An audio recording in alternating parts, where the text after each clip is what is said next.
Welcome to Mental Health Pulpit. Thanks for watching. Today we're going to be talking about some of the basics I think your church and really every church needs to hear about mental health. So stick around. So what it is we do at Mental Health Pulpit, and as the name suggests, this ministry is focused around mental health and the role mental health plays in our faith. Now, to start explaining what I mean by that, I'll need to start with a brief bit of my history so you can see a bit of where I'm coming from. And I think this will help. Now, I grew up in the church. I'm a pastor's kid, so I was very involved in church even when I didn't want to be. It was cool enough when I was little, but the older I got, the less I wanted to be there. However, and as the pastor's kid, there are certain expectations that are placed on you. I was in church every week. When Wednesday came around, I was in youth group. If there was some sort of special event, I was there. That's just what we did every Sunday morning. No, there's nothing wrong with these things. We should go to church. We should be involved. But here's where things got hard for me. When I was 10, I had an experience that for most people probably wouldn't have been that big of a deal. I'll share about that sometime in a different video. But it was traumatic for me. And I began to experience some things that I didn't know how to express, things that terrified me. I had symptoms of what would later be known or diagnosed as clinical depression with suicidal ideation. Now, there wasn't a Sunday school curriculum for something like this. 10-year-olds are taught about creation, Noah and the ark, Moses, David and Goliath, and accepting Jesus into your heart, not how to process grief, anxiety, and suicidal ideation.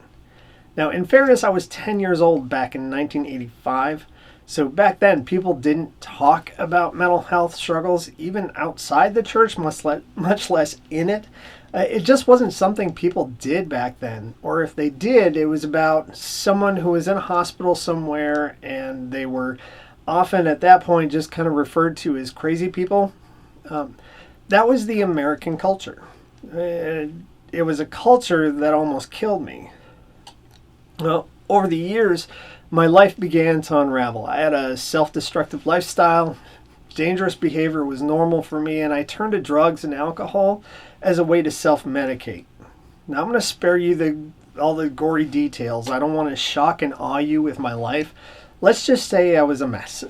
It wasn't until my 20s that a series of people entered my life and led me, well, usually kicking and screaming, back into a relationship with Christ.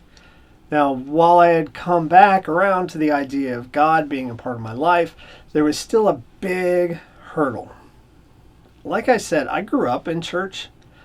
I hated church. It was filled with church people. Just walking into the building was triggering for me.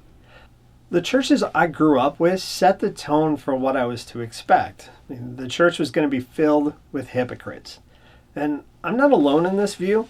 A George Barna study ranked the top words that people use to describe Christians. The number one word is hypocritical. Christians say one thing and do another. And the reality is we do. I do it all the time just because what I strive for is a goal of perfection, and I will never be perfect in this life. But there is a different kind of hypocrisy that I struggle with seeing.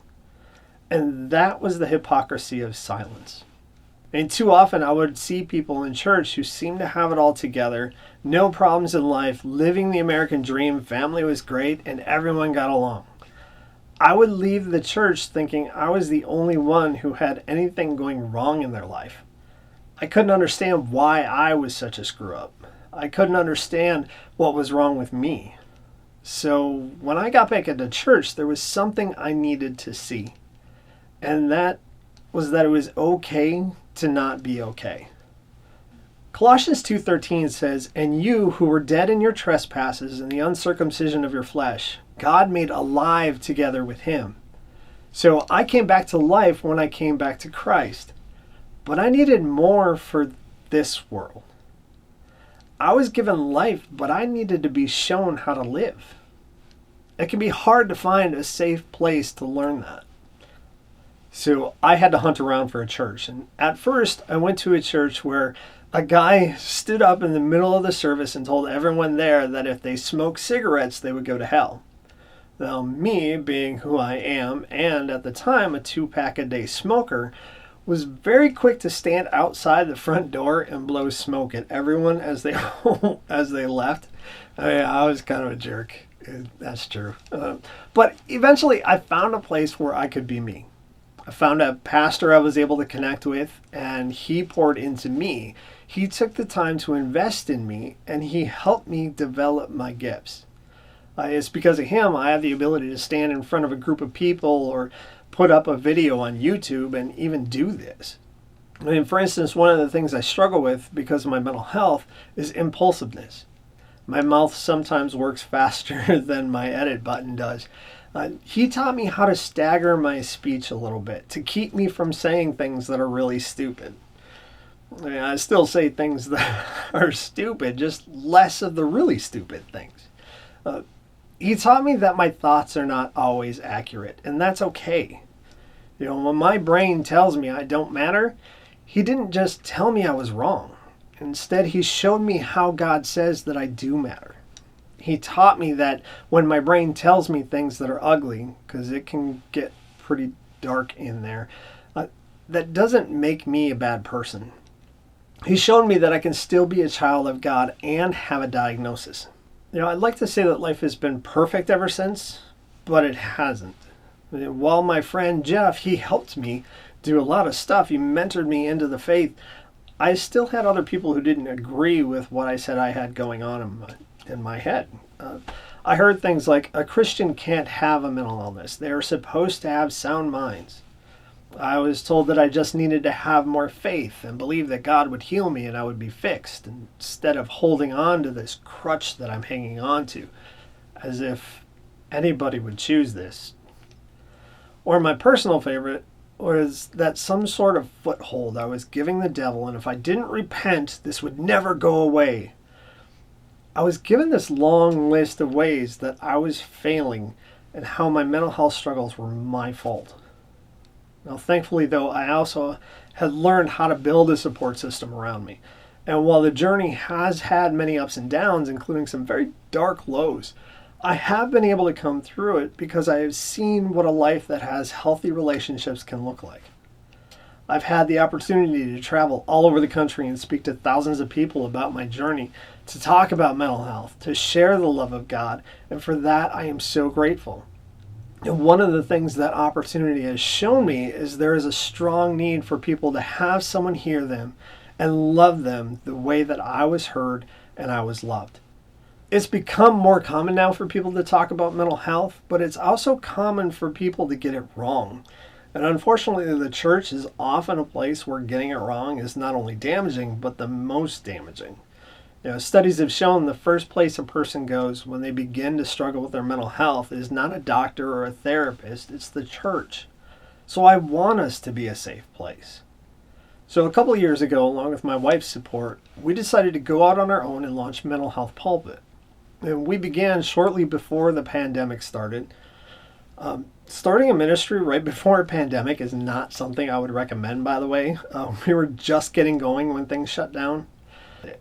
We'll never know all there is to know about the human brain, but to understand what we can, and then be able to live our lives in the way that God calls us to live according to Scripture. Now, I can list facts and statistics here all day, but from my experience, there are a few things that tend to be common across the groups of people that we talk to.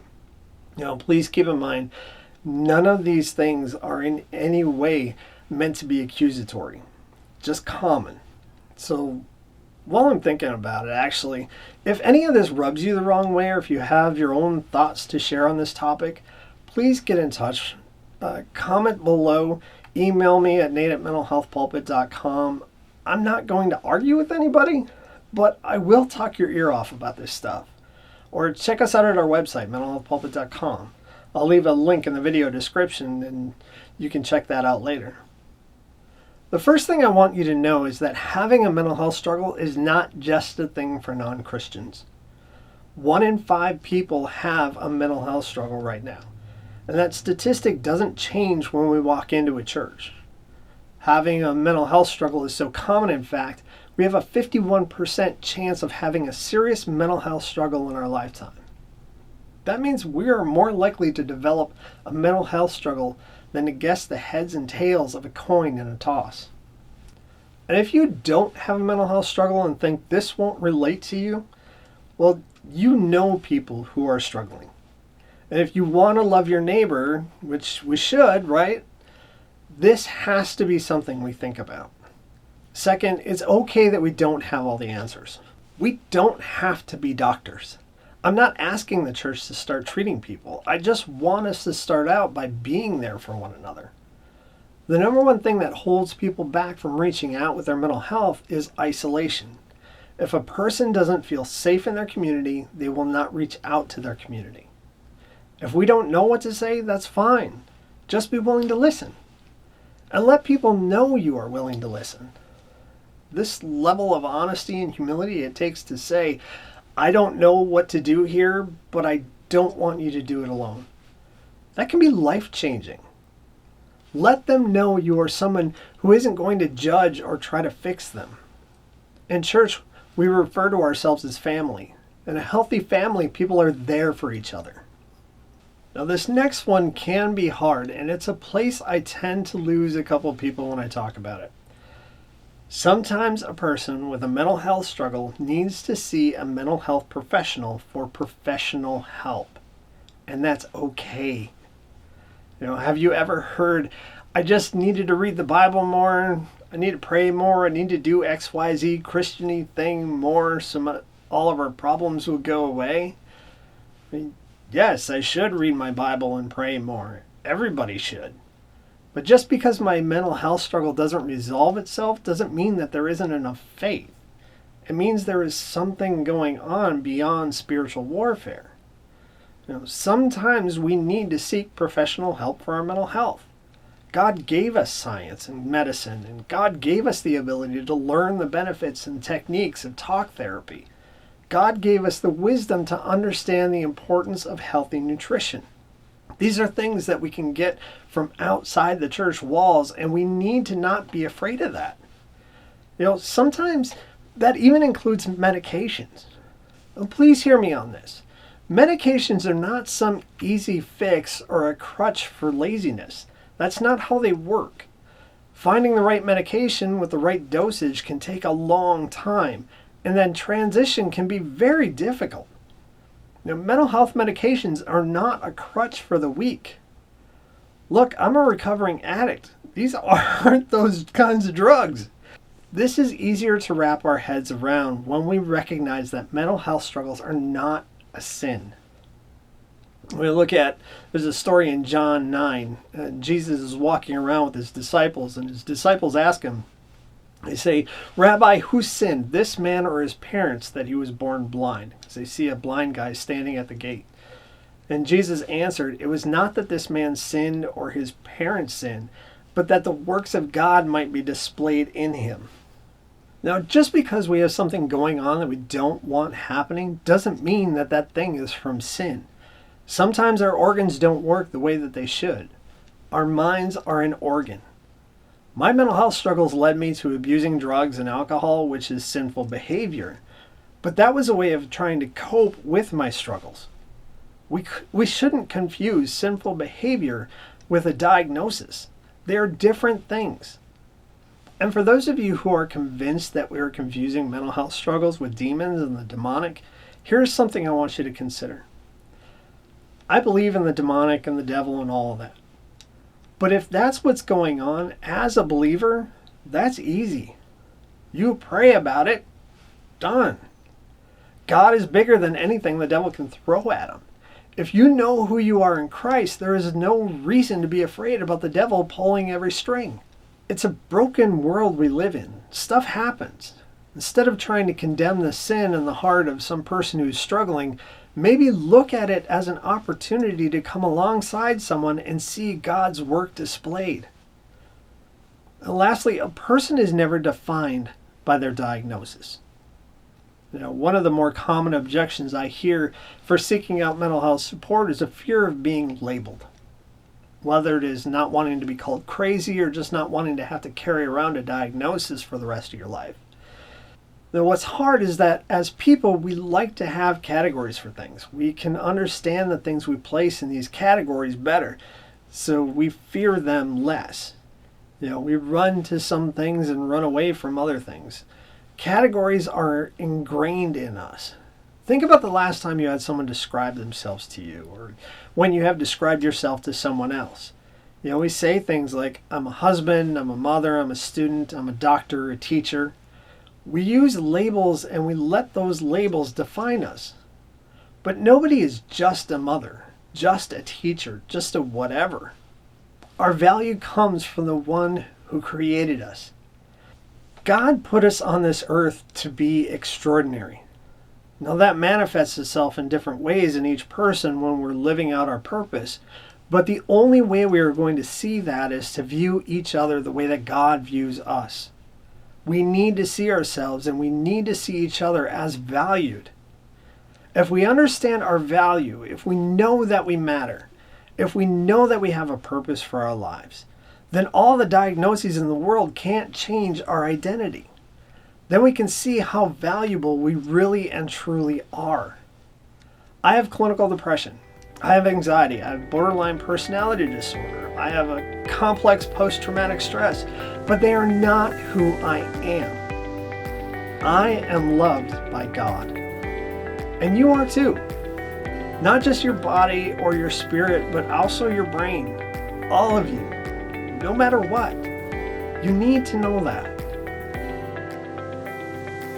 Now make sure to subscribe so I can see you next time. Thanks for letting me share.